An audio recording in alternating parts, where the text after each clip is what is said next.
This week on the show, we're discussing the rising cost of gaming, a recap of the Xbox Partner Showcase, what the newly announced Far Cry TV show might look like, and what we might expect from when we might expect Naughty Dog's next game. That's the real mystery.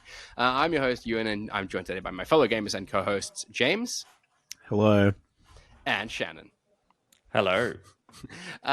Firstly, I want to address that I'm in a bit of a different location. I'm currently away house sitting. Everyone was wondering. Well, if you watch the YouTube version, you're like, what is this curtain? This isn't Ewan's guitars and amp behind him. This is a bit different.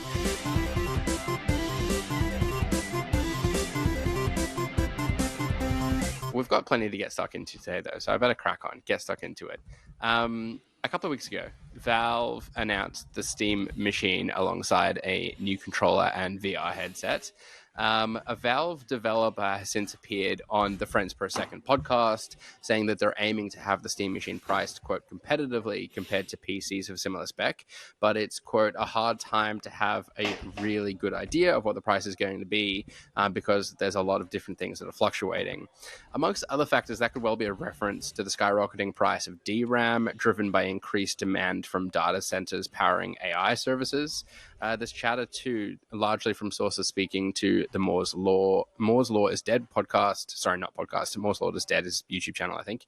That Xbox could be tipped to increase the cost of Xbox consoles again too, in light of these DRAM shortages, inflating costs. So I guess I want to have a broader conversation around the price of gaming right now and where it's likely to go. James, maybe first to you. What price do you think you're willing to pay for a console this day and age? I think I'm the worst person to ask because I like games a lot. There's not really any situation in which I am not playing a video game. Price is too much for Jumsy. No, I'll make it work. I'll buy a few less packets of Fun Days sweets if it means I can buy a console. Just before we started recording, James is tucking into a bag. That's why he's referenced that. Yeah, I don't know. I think if it got over $1,000, I would have to think about what I was doing it for, right? And I know I bought a Pro on launch, and my main rationale there was Death Stranding 2. I would need something I think that's to answer your question. No price is really too high for me personally, because I just love video games. It would maybe become a question of what content is here, or what experiences are here that I can't access anywhere else. And that would have to be the real kicker, which I think we're stepping away from now almost, which is that's how I feel about it. So you don't think you could put a dollar amount against it? You think it have to depend on... I think it'd have to be, I'm just such a complex individual, Ewan. So I just, oh, wow. Real talk though. There's no, like I said, I just spend whatever. It just depends on what I'm getting for that money, right? Yeah. I mean, if Nintendo put out, say, Switch 3 and it was, say, exactly the same as Switch 2 and there were no new games, I would probably be like, okay, I'm going to have to think about this as an example. But if it's a new console for a new gen and there are new games coming to it that are really good and take advantage of that hardware, what does it matter? I don't know. This is why I say I'm the worst person to ask. I will pay whatever. Don't tell them that. I guess anyway. It is a hard question to answer because you're right, especially for the three of us here. We're the more passionate of the bunch, but more passionate. I guess it's our preferred hobby. In the same way that I guess if you were really into your fashion, let's say, you might be more open to spending more on the clothes that you like. I don't know, some example like that. A good example then. I mean, I think about my sister buys handbags. I feel like she buys I thought as well. She buys a new fucking bag every week, and I just don't get it. I'll never understand that. And She's not playing Metroid on it, that's for sure. You can't. There's just no experiences like Metroid on that Goyard bag she bought. I don't. I don't know. it just depends on the person, right? Like, I feel like for hard, that's a good point. I think we just wanted to get a jab at my sister in there, but like, literally, why not? I will say, like, it's kind of. I mean, I built a PC primarily for gaming, and at the time I did that, it was kind of like early COVID, and that certainly was not like a cheap time to build a gaming PC. Granted, it served multiple purposes, and it was kind of a bit of a workhorse for me as well. And Be Real was claiming some of it on tax, so it was a bit of a, there was a bit of an extra incentive to do so. But yeah, like a games console, I maybe classify a little bit differently, like a PC, given it is a bit more multi-purpose. If it was just strictly to playing games, I think I'd be pretty like, I'd be stressed to pay more than I think $1,000 for it, which is rapidly looking like that's going to be the case. That's what I said though, right? Like I think $1,000 is where I'd start thinking about it a bit more. Like, I think anything under doing a real critical assessment. I wouldn't think about it. Especially as we're like more in an era now where generations are less of a thing, I guess. Like, it's more of a kind of power upgrade, but games kind of continue to come out on the previous generation for longer. I think that's going to become more and more true. I will say as well, I feel like the days of me as like a multi-platform kind of gamer are maybe behind me. Like, I think I'm going to prioritize going forward. Like, where am I going to kind of play the widest array of games that I want to play as possible? Like, there was a time where I was pretty comfortable, like, cool, this generation, I'll get the PlayStation, I'll get the Xbox, I'll get whatever Nintendo put out. Like, that didn't scare me too much. But if every console is going to be in excess of $1,000, like, that's, I'm kind of glad that exclusivity is kind of dying out as a practice, given that's kind of the way prices are headed.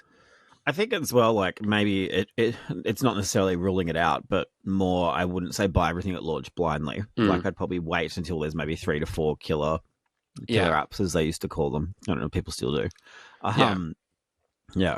Shannon, I mentioned kind of in the lead up to this topic, the speculation around what the Steam machine was going to cost. They're obviously kind of aiming for it to be priced competitively to PCs of a similar spec, which is kind of a bit of an ambiguous sort of comment to make, I suppose. It's sort of the assumption that you're going to be building your own PC that's kind of the same cost. It would come in under that. But clearly there's a lot happening in the PC space at the moment. I mentioned earlier the DRAM kind of shortages and the price hikes that are resulting from the AI boom. What do you think Valve ought to do in this position? Like, do you think they kind of wait off until later next year to launch it, see what's happening with the price? I think you touched on it, but that RAM and SSDs are like have never been more expensive, right? And they're going up, and like it's predicted like not to be any better for like 3 to 10 years at like a massive range. So like it's crazy. Is crazy. I think Valve's in the lucky position where we don't know how much they make because they're a private company, but they make a lot of money. Like, we know that for sure, right? So I think they'll launch modestly with this and have like a launch edition that is decently priced. And then I think it could go up after that. Don't think they want to do it. Like, they don't want to double the price, obviously, because that's not a good look, but I think they'll look after their early adopters. Not in a ridiculous amount, but I think they'll just wear the cost for a little bit and then maybe bump it up. But I think they know more than anyone how much they're going to make per person that buys this console, right, on Steam purchases. So like, they'll be completely confident in that. It's interesting. I omitted it from the intro, actually, but Linus Sebastian of Linus Tech Tips was reflecting on his time getting to check it out early, and he was saying that he had spoken to someone that said that they weren't planning on kind of selling it at a loss in the way that consoles were. But I wonder if that continues to be true, like, the more that this becomes a problem. You're right to call out SSDs as well. It's not just the RAM side of things. It's storage as well. I don't think they're going to sell it at a loss, right? Because everything Valve does, they make money on, like, because it's everything's purchased through Steam on other platforms, except for the Steam Deck, right? Which is like old tech at this point, and I'm sure they're making money on it. So I don't think they will want to make a loss. I think they'd just have a bit more room to play with than, say, an Xbox that can't lose any more money in that division. Not that they're losing money, but like, it's not really going up in the way that Valve is. So it'll be interesting. I think that is the reason we don't have a price, because this shit is changing like daily in a way that I didn't really even appreciate until like this week. It's crazy that like RAM has gone up like 300%, and like storage has never been more expensive. Like for the same stuff that you could get for half the price a few years ago. It's crazy. Yeah. I didn't think it was really worth mentioning because it's such like an isolated thing, but it did kind of do the rounds online that some 64 gig kits of DRAM were priced higher than a PS5, which was, I think, a little bit kind of debatable in that it was probably a pretty like fancy 64 gigabyte kit of DRAM. But all the same, like it's kind of crazy that headlines like that can exist in the kind of market that we're at. Yeah, and it doesn't bode well for what the cost of PlayStations are going to kind of turn out to be. Nor Xboxes if another price hike is true there. I don't understand this. Like, sure, didn't we see this coming? Like, why weren't we just making more SSDs and RAM like years ago? That, like, I don't the AI boom has just been like so much bigger than people anticipated, and like they're spinning up. Well, maybe not. I mean, maybe people saw it coming. I don't know, but not me. Otherwise, I would have been changing my investments. It's having wild ramifications. Like it's even like affecting like the next Samsung Galaxy launch. Like there's rumors they're only going to have like one SKU because it can only be profitable at like the highest SKU. Like it's actually going to impact everything. People are talking about building nuclear reactors in order to power the data centers to continue to fuel the AI. Just take us out while we're at it, honestly. Let's just end it all before it ends us. It's a wild world that we're in. I think going to bring it back to gaming, though. Yeah, I think, honestly, I'm going to say this again. If you want anything in the gaming space, like if you want to build a PC, if you want a Switch, if you want buy one now. Because nothing's going to get cheaper over the next few years. I can say that with absolute certainty. Yeah, or like I'm kind of tempted to suggest as well, like just kind of lower your standards a little bit. Which is easier said than done. Easier said than done, I guess. But like, you know, I think there's pretty exciting things kind of like happening with regard to optimization. And you know, AI has brought about a lot of these issues, but the way that kind of like the upscaling and stuff, that kind of technology is working, I'm hoping that is a little bit of a saving grace. But yeah, I don't know, like kind of look to the secondhand market, like see where you can pick up a marketplace and stuff. That's if you're interested in PC gaming. Consoles, I guess, we're kind of all in the same-ish sort of boat, but yeah, I don't know. My PC is a few years old now, and I'm pretty pleased with the performance I get out of that still. So I think I'm kind of enjoying what I have for the most part. And similarly, I'm enjoying games that aren't nearly as demanding as some of the new releases. I mean, Hollow Knight Silksong, new release, but not a intensive game to play. So you actually like, there's plenty of good games out there that don't require the latest and greatest graphics card. James, staying on the topic a little bit longer though, I'm curious, are you adjusting your gaming habits at all in light of kind of rising costs or the cost of games? You're just full steam ahead. No. He's never been buying more. Yeah. No, am I adjusting my gaming habits? No, I'm not. I will say the only thing I'm doing differently at the moment is I'm picking up a lot of games cheap on PC because I feel like at some point I'm going to have to say, because I'm primarily play on Xbox, I'm going to probably move to some kind of PC ecosystem. I'm not playing any of it. I'm just buying it up just to have it cheap for if I do make the move. Stockpiling. Absolutely. I'm panic buying digital PC games. So, yeah, it's like toilet paper, but even better. Yeah, like that's the only thing I'm doing differently because I think obviously, I think the way that Xbox is going is going to be quite different next time. But yeah, not really. Like I'm playing. Like I said, I love video games, so I've got nothing else to worry about in life. Well, a lot more to worry about in life, really, but things that I can escape from, like you know. Yeah, I'm kind of in a similar boat. Like I'm starting to think about what that kind of next generation might look like, and you know, I think I would have instinctively just bought a PlayStation, as that's kind of been what I've grown up with. But yeah, now I'm like, well, I do have a lot of PC games and my Steam library is pretty healthy. Like maybe I should be thinking about kind of prioritizing that as a platform. And that puts me in a position where I can kind of take my games everywhere. Like at the moment, Nintendo, I play handheld. That goes with me places. I get through a ton of my Nintendo sort of back catalog when I'm away traveling. I think as well, like Nintendo, like, you know, their release cadence is very good, right? Like I think there's just a guaranteed steady flow of good games. Then you especially have a backlog too that you need to get to, like really, like now. I think they're in an interesting position too, though, right? Because they're about to like lose the novelty of being that hybrid console. I mean, if the rumors for the PlayStation are true and Xbox and Steam are sort of headed that direction too. The install base and the pricing, I would be shocked if I feel like with PlayStation especially, I don't see them doing a Switch 2 console. I'll see them doing some kind of more premium experience. You know, like I don't think. Yeah. I mean, the Steam Deck is a similar sort of price to the Switch 2, though, isn't it? Yeah, but like again, I think doesn't it run Cyberpunk better? Like or the Switch 2, yeah, fair point. I think, but then also going back to what we're talking about, like the slate of exclusives on Switch 2 is not on anything else, and I think that has always been Nintendo's key point of difference, and I think it will continue to be. Like sure, like PlayStation, if they do have a hybrid for the PS6 or whatever, is that really that much of a draw to play The Last of Us Part 1 again in 4 years? Do you know what I mean? I don't know. I need a little persuading. Yeah, true. I guess. What? There's a new skin? I'm in. But you know what I mean? Like, I just think like the software side for Nintendo is just such a big part of their business model that I don't think that everyone has like fallen away from. Yeah, in a lot of ways. Yeah. It's definitely going to be interesting to see how it shakes out, but yeah, I'm a little bit nervous about what the future's got in store at the moment and what the cost of it is going to be. But don't be nervous. Let's run with that attitude. I like it. All right, let's wind the clock back a little bit now. Back to the Xbox Partner Showcase, which I think happened like straight after you guys recorded last week, basically. Shannon, maybe first to you. Keen to get your perspective first. Are you caught up on the Xbox Partner Showcase? Was there anything that caught your eye in particular?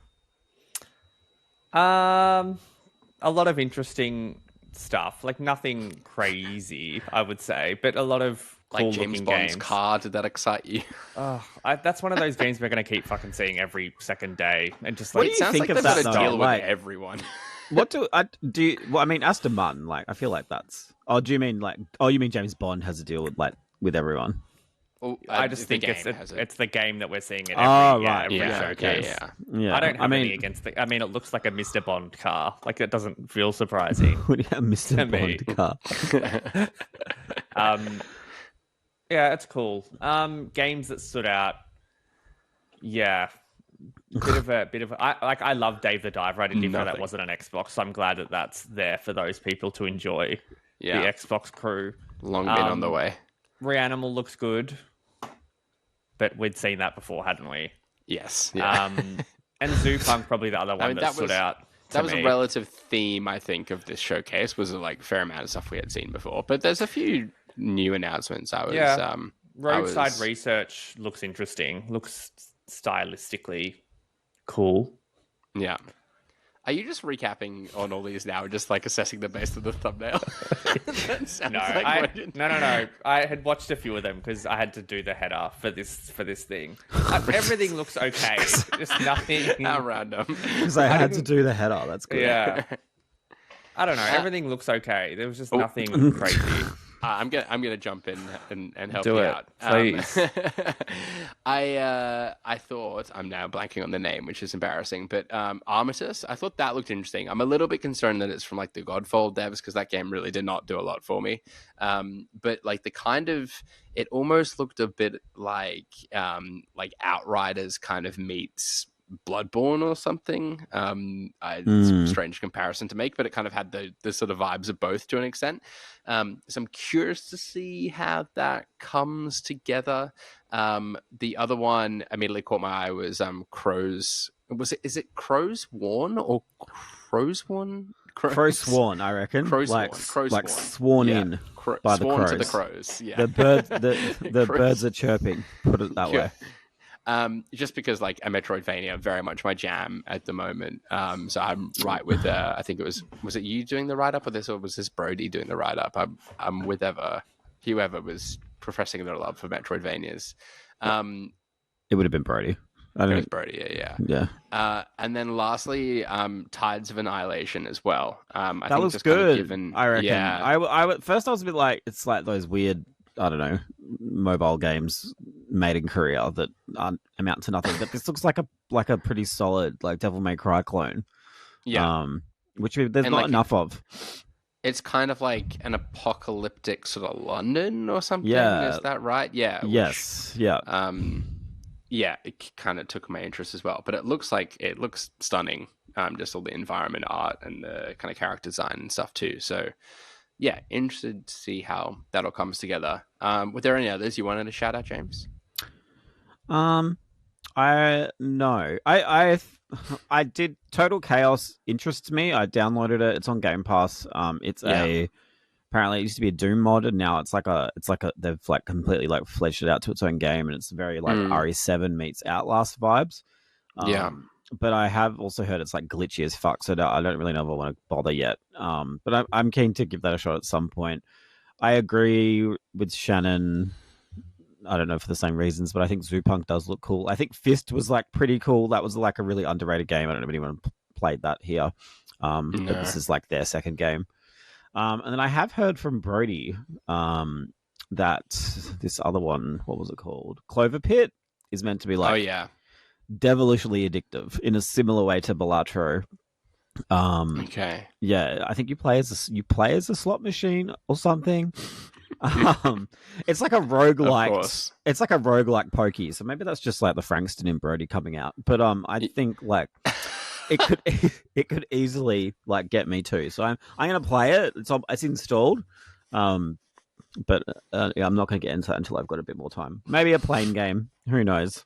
I'm like surprised that like a West Australian has Frankston as a reference point. Is that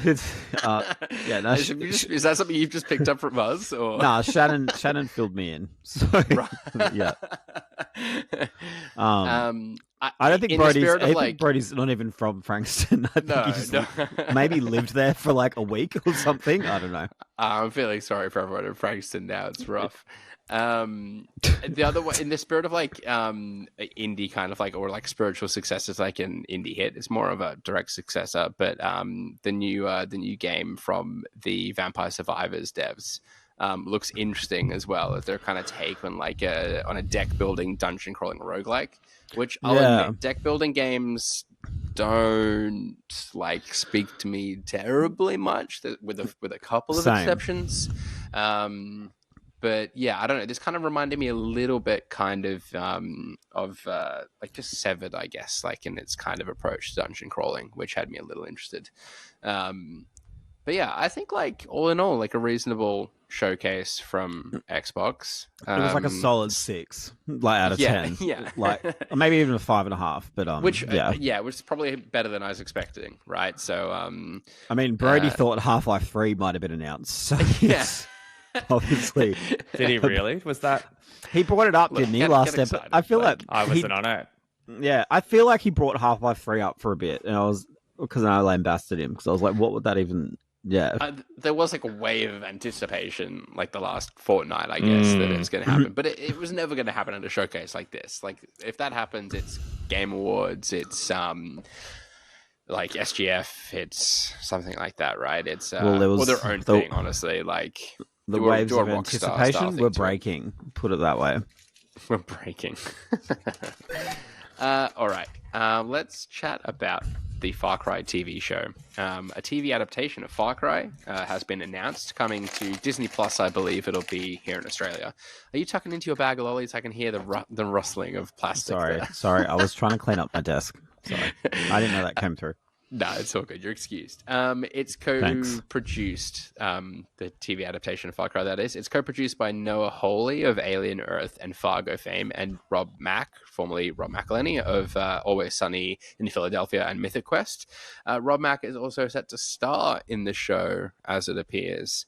Shannon, first to you, Far Cry coming to TV. How might that work exactly? Yeah, I mean, it's a tricky one, because like, I guess it's just going to be like the games, right? Like, I think it's going to be that zany, over the top American, or like wherever they're situated. I do like the idea that it's... Do you think they like maybe stick closer to 5 with that kind of cult taking over? Well, it's an anthology series, right? It's going to be new cast, new setting. But yeah, I think that would be a good place to start. Something a little more closer to home, like that. But I like the concept. I like that they're, I guess, taking the name of Far Cry and everything that comes with that and doing something different every season, because I don't know how you get more than a season out of the Far Cry name. Whether it works or feels like Far Cry, what that even means, like I don't know, but it definitely is one of the biggest franchises in gaming, so I think it's a good move. I think there's kind of like a format that lends itself quite nicely to anthology series. Like it's always kind of, a protagonist returning back to like their homeland, or kind of like a stranger in a foreign land in the middle of like some kind of civil war or conflict of some kind that like inevitably get dragged into it and sort of have to pick a side. So I think that kind of like thematically lends itself to an interesting story. But Far Cry games don't really have like a lot of narrative beyond kind of the initial cutscene, maybe a story beat here or there throughout, and then a dramatic conclusion. So I'm kind of curious to see how it's fleshed out further. And that's often been the criticism of Far Cry, right? Like they have these really cool characters, like Vass and is it Joseph Seed? Am I getting that right? Is that the? Yeah, that sounds right. Yeah, and Peyton Min from 4, who I think would be quite cool to see on TV. These amazing characters, but you really only see them at the start, like maybe in the middle a few times, then at the end. Like there's not a lot tying it together, but I guess that could be cool to expand very much an Ubisoft. Oh, sorry, I'm knocking my mic. Very much like an Ubisoft affair of like, hey, cool, you're gonna have to take out a series of smaller bosses before you get to the big boss, and like clear out some fortresses in the meantime. Yeah. What about yourself, James? Is there a particular like one you'd like to see them start with? Like, is it? No, my favorite. That would be wild. That's a wrong place to start. No, that's a good place to start. That'd be funny. Chronologically, maybe. Just like naked grunting people the whole time, hitting each other with sticks. That's a fun time.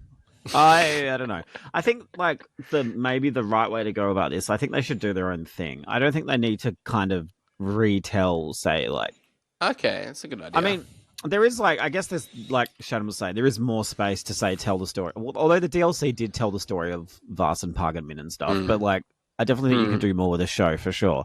But I do think maybe, I mean, I think I said this in one of my reviews, like what even is a Far Cry game, right? Like you just have to have those really, it's not even, there's no story elements that are kind of tied together. I mean, in some cases there are, but it's like generally Fast and the Furious is how I see it, as like a TV show almost. But at least there's still like characters that like in I'm Fast not a and Fast and Furious guy either, but neither am I. I mean, I think the characters are the same. Story. Yeah, Diesel's in all of them, isn't he? Well, I just think of like, say, like American Horror Story, and like that's a different kind of style of horror with different characters every season, mostly every season, and that works. I think, I think they'd have to do their own thing. I don't think they should copy anything, because I feel like, especially like, a lot of the voice actors. I mean, I am so sure they won't be able to help themselves, and they'll cast the guy who plays Vass as Vass in a season at some point. Like that's 100% going to happen, like season 2 or something, to like get it going. Like if it flops, but in a world where like Twisted Metal can get to 3 seasons, I think anything is possible. Honestly. Yeah, we're kind of like on a pretty good run of video game adaptations at the moment, I would say, with a couple of exceptions, but like generally there's been some good ones. So I'm like all for it. Worth calling out Mythic Quest again, because Rob Max clearly kind of got some connections at Ubisoft, and they kind of trust him to do it, which I think is cool. I really quite like the guy and kind of all the different sort of creative pursuits that he's kind of managed on the side of Always Sunny as well. Go Wrexham. But Noah Hawley as well, I think being attached also gives me a lot of confidence. I think I've only seen the first season of Fargo. I don't know if he was involved in the others. And I know Alien Earth was a bit divisive, but Fargo was good. Generally really liked it, Alien Earth. And I think like at least the tone of Alien Earth would probably suit Far Cry maybe better than it does the Alien franchise. So yeah, I'm optimistic. I'm deciding to be optimistic. I'm deciding to be neutral. Yeah, it's just not like, it's not a series that I'm like, oh, I just really want to see more of this. Like even is there as a video game, series I'm that kind you're of hankering to see. Like, is the one you're like, I mean, make it's a this bit of a TV sore show? spot. Yeah, well, I mean, they tried it. Resident Evil. And, Resident Evil. Yeah, that Reboot that was that. Or just do that just again. Pick it up. Someone pick it up. Yeah. Yeah. No, I don't know. Yeah. I nearly said something very dumb, and I was like, "Have they ever adapted Silent Hill?" And I was like, "Of course they have."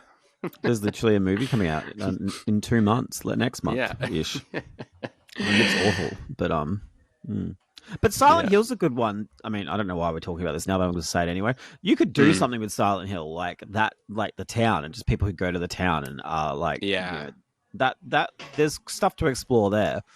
And there's already kind of like TV series that kind of like play on similar sort of space or similar territory anyhow. I think the closest thing is From. Yeah, I was going to say that's probably the closest, but anyway. Yeah, Far Cry, yeah, sure, whatever. I think people watch it, right? And it's got that humor that I think people will like, stoner humor and stuff, like especially. Yeah, it kind of like it frees itself to do all sorts of outlandish things, and the kind of like battling the environment too. I'm sure that lends itself to some fun stuff on TV. So I can see why it's of interest to them, but I don't know. Maybe not like necessarily an award-winning show. We'll find out. Rob Mack's capable of anything. I have one last bit of news that I want to get to today, though, and that is addressing the reports circulating the Intergalactic, the Heretic Prophet, will not feature at this year's Game Awards, nor will it be released next year in 2026. Shannon, when did you expect this game to be released, do you think? Yeah, I feel like it's been a quiet week in gaming because I didn't really understand this story. I feel like we weren't expecting this next year. It might have just been more like the confirmation of it that was like the talking point. Yeah, I'm not shading you for including it. I've seen it everywhere and like lots of chatter about it. Yeah. I feel like it's just knowing Naughty Dog and like the level of I think it's like 2027 holiday at the absolute earliest, but I'd be shocked even at that. But yeah, I don't think it'd be at the Game Awards. Yeah, I don't know, maybe like wishful thinking, but I wouldn't mind to see just like a little bit of a mention of it at the Game Awards. Yeah. But I never really anticipated that this would come out next year. In my mind, it was always a 2027 game. I think like next year will probably be the Wolverine year, and they'll kind of give that lots of time and attention and space. The House Smart game. Which is the name is escaping me. Saros. Yeah, how could I forget that? I'm so excited for that. Clearly. And we've also got Legends as well coming to Ghosts of Yote 2, which I know not everyone's excited about, but I'm very excited about that. That and Saros will be like a great start to the year for me, and then Wolverine at the end, I'm happy as Larry. What about you, James? You kind of disappointed at all this might not be next year thing, but 2027? I never thought it was. Ewan. What's not even a question? I liked. You're being a bit unfair, Shannon. I liked the look of this. I do think the trailer was a little bit like, yeah, we get it. You like the 80s, but like I thought like the idea, the concept is interesting to me. Do you think there's a capacity for you to I enjoy this more than The Last of Us? Like I know we make. I feel like it's such early days, like to even make that comment. But yeah, sure. Like again, I mean, it's the same. I feel like with Last of Us 2, I really liked the concept of that game. I think it's a really good concept. I just thought the game was like opinions changed. It was high, then it was low, then it was. Okay. Anyway, can I speak? Can I spot? No, but like real talk. I've always said that. I respect them for taking the swing that they took with part 2, like in terms of obviously the Abby stuff, and I think that was all really good. I just felt like the game was like way too long to get its point across. But that's two different things. I think the way this looks, like just like I mean, we don't know much, right? But like plasma swords and sci-fi, and then like the story is like quite steeped in like religious undertones and stuff. Like, I think all of that could be really good, 100%. But like the first time I saw this news was somebody explaining that they were misquoted. So I think it was Colin Moriarty. So like I've never saw this and was like, oh yeah, it's next year. Like I've always been like, yeah, well obviously it's a little bit further away. So I don't know. I'm not too upset. There's just so many incredible games coming out, especially in February. There's like an amazing game coming out that I just think like, what's the point of even looking forward to anything else at this point? I don't even think PlayStation need this. He's talking about Resident Evil, Ewan. Like, do you really have to even think? Like, I should have known that. I don't even think PlayStation need this next year. If Wolverine is like Q4 Well, and GTA is also Q4, I think it's literally 100%. Like, Wolverine, Saros, and then GTA will basically be their game with how much hardware it'll sell if they haven't already. I think like they're doing fine. They don't need more. There will be more, but I don't think it'll be anything like as big as that. Yeah, and I'm more than happy to wait for it as well. Yeah, just the Game Awards is a weird one. I know we'll probably talk about it more next week, but I don't know what to expect this year. It's really an unknown bag. I think we do a predictions episode next week if you guys are down for that. It will probably run pretty close to like the event actually happening. But I think it'll be fun to compare what we're feeling like a day or two before the event. We hopefully will like be able to eliminate any leaks from our predictions. There's not a lot of leaks, and I feel like GTA's just moved, right? So what does that mean for now? Everything for next year? Yeah, I feel sorry for anyone trying to schedule their game releases at the moment. Like, I'm not saying people are necessarily like sitting on games, like trying to find the right day, but I'm sure they're kind of adjusting scope and kind of, I don't know, like just internal dev pipelines and stuff to like kind of aim for certain dates. And with GTA just like chopping and changing constantly, I'm sure it's throwing people out. So, I mean, we saw people shift their deadlines out of early next year to make room for it, right? So, and it's not like you can just bring games forward. So it's like, I don't know. They might have gone, okay, let's set it back until this date and we'll like add this extra thing that we wanted to do or whatever. And suddenly they're deep in that now. And it's interesting. Anyway, we'll see. We'll see. Let's do our predictions next week. For now, though, let's play What the Wiki, the Press Start podcast game show where the previous week's winner is part of a Wikipedia page for an unknown game, and we, the contestants, must guess the game. A point is awarded for each correct guess, with the round concluding after someone's bagged themselves 2 points. As last week's winner, Harry, I suppose, ought to be in the chair today, but James, you've kindly volunteered to stand in his stead. I didn't actually confirm with you before we started recording, but are you...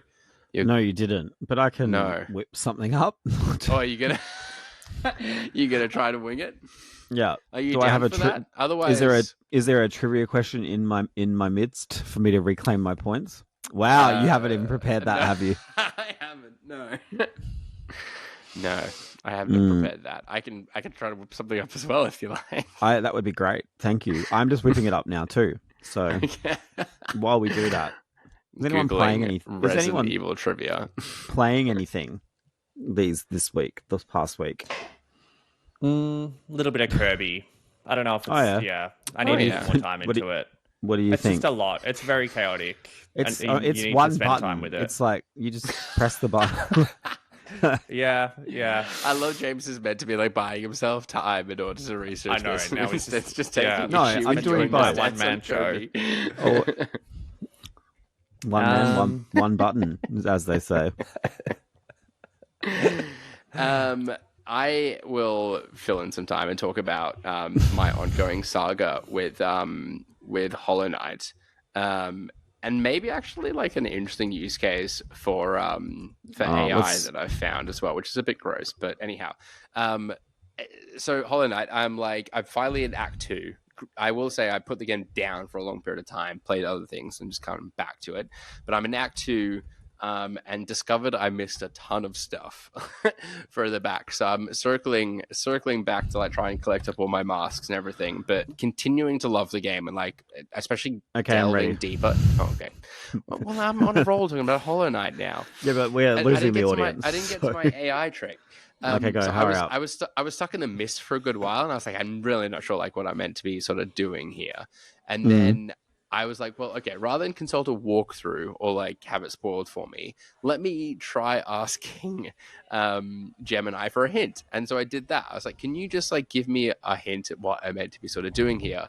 And it gave me like this kind of cryptic puzzle. It was like listen carefully to the light or something like that, and it said. And if you've played through that area, you'll know exactly what that means, but I didn't at first, and I kind of hummed and hawed about it and experimented with a couple of things, and then I was like, I get it now. It all clicked. So yeah, I wanted to shout out the use of AI for giving yourself a little game hint rather than spoiling stuff for you with the walkthrough. But James, I can hand over to you now to host What the Wiki.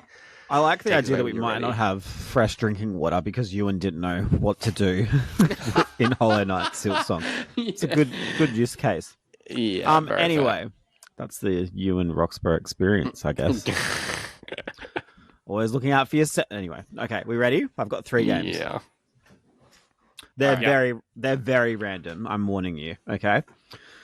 This game is set in the fictional Seacrest County, which is based on the American states of California, Oregon, and Washington, in which players can compete in several types of races.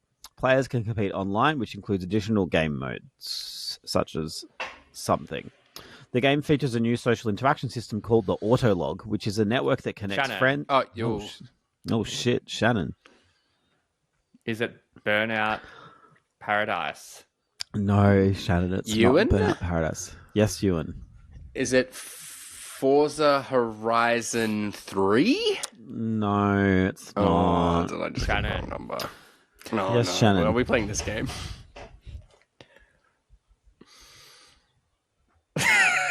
Is it Forza Horizon? Is it Forza Horizon? No. Oh, okay. Is it Forza? This game returns to the gameplay of earlier games in the series, mainly one of them from 1998, and prominently features supercars and high-speed police chases. It features 2 factions, Race Up and... Yes, Ewan? Oh, is this Need for Speed Hot Pursuit? But like the new one? Yes, damn it. it is Need for Speed Hot Pursuit. Congratulations, Let's go. Ewan. I knew I'd played the game, so I was like, which racing game did I play of that sort of era? It's not Forza Horizon 3, but the other one. Okay, well, let's go. This one's Shannon's, I reckon, but we'll see. It could be either All of you. right. This game uses... I like how he muted to like gimp himself. Unmute Shannon. It's so I you won't can hear you. type without Go. this. Correct. Well, some he wants to Googling. win. Search Doesn't he it. want to win? Go. Anyway, this game uses full body motion to allow the player to engage in a variety of mini-games, all of which feature jump in, jump out multiplayer. Each minigame lasts about 3 minutes. While most of the minigames are cooperative in 2-player mode, Reflex Ridge is a competitive game. The game also supports online multiplayer. At many points during the game, the hardware that you use to play this game can take photos, which are shown to players and saved to a storage device. These would then be viewed within the game with the option of uploading them to a private repository. As a pack-in game, it also contains features which aid the user in setting up this device. Oh, I should know what this is. It was released in 2010 and was developed by Good Science Studio and published by Microsoft Game Studio for the Xbox 360. It is a collection of 5 adventure... Shannon. Yes, Shannon. Oh, Ewan? Connect Adventures. It is Connect Adventures. Congrats, Shannon. Oh, well Shannon, done, stick Shannon. together. I wasn't sure of that at all. Oh, God. Congrats. Just hoping for a clean sweep. Okay, I'm here not we up go. for my Connect games. Well, I mean, there was I was too busy playing with my PlayStation Move controllers, those wands, and saving up for a Wonder Book. I was going to What say else you'll are you need your doing with the wands? you'll need your one. You need your Wonder Book for Funnily this enough, one. I did have some go missing, Shannon. Oh my god! Yeah, where that's. Anyway, this game features an open world and is played from the third-person perspective, with a primary focus on using the 2 main characters' combat, climbing, and stealth abilities to eliminate targets and explore the environment. As the first character, the player can freely explore Rome to advance the narrative or complete a variety of side missions. The game introduces a multiplayer component to the series in which players assume the role of the bad guys in training. Like its predecessor, it is considered one of the greatest video games ever made. The game received critical acclaim with praise directed at its setting and new content, gameplay improvements, and the new multiplayer mode. The narrative was also positively received, although it was generally seen as inferior to the prior game. The game's combat system... My brain's gone in too many directions. The game's combat system has been modified. Striking first Oh, no, that's shit. In this game, the main character will also get to master several new gadgets, including a parachute, which can be used when jumping from tall buildings, as well as poison darts and a crossbow. A series of side missions. Yes, Ewan. Is this Assassin's Creed 2? No, it's not Assassin's Creed 2.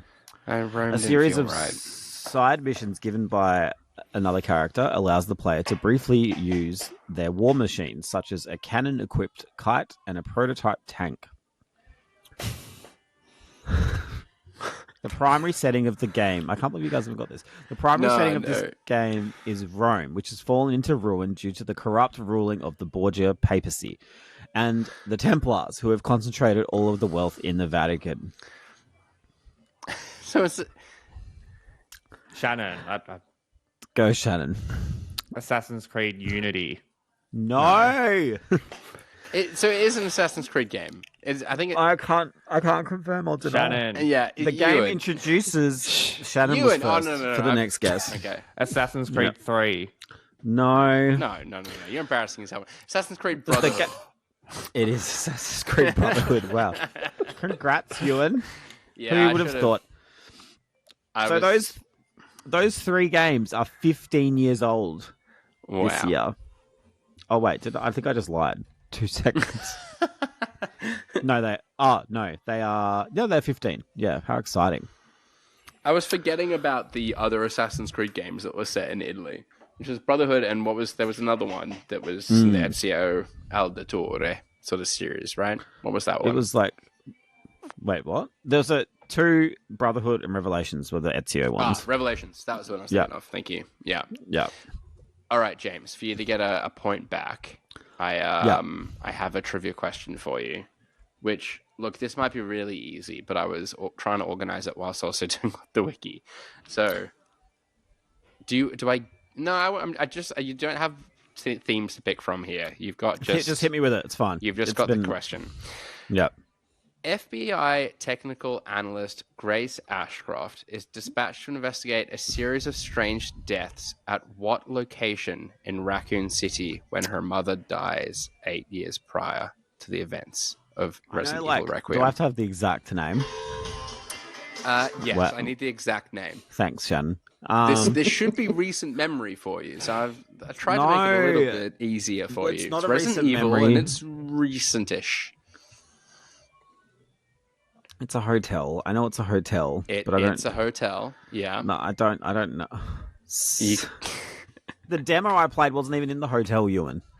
But come on, you would have been like across this going there. You'd have been. I watched every trailer, studied it intensely. I'm literally going to say like Shelbyville Hotel. That's where I'm at. Like I don't. What if I give you the first letter? Do you reckon you could get it with the first letter? Yes. W. W is the first letter. Nah, the cogs are turning, everyone. Audio listeners, don't worry. Podcasting service is working just fine. The cogs are just turning. Nah, I don't know. It is the Wrenwood Hotel. Oh, that's like R sound though. You hell tricked me. Oh. That's okay. It's fine. Okay, no bonus point for Jamsey today, unfortunately. No. But don't worry, you're still in the lead. You're on 36 points. Brody, I think, got the win last week. Sorry, no, he got 1 point last week, so he's up on 34. I'm on 33. Shannon on 27, staying in the chase. And Harry picked himself up a couple points as well. He's on 8. We need to have him back on the show so that he can slot back into the hosting chair. But with that, let's bring that towards this week's episode of the Press Start Podcast. Subscribe to us on Listener or the podcast service of your choice. Follow us at press.au and visit the site at pressstart.com.au. We've been joined today by Shannon. Yeah, you can follow me at Shannon Grixty on all of the things. And also joining us today, which is James. Yes. You can find me on Twitter at Jams, ATJMZ, and on Blue Sky. Or BS over on Blue Sky. And I've been your host, Ewan. You can follow me on socials at Ewan_rocks, but we'll be back again next week. But until then, happy gaming. Bye. Bye.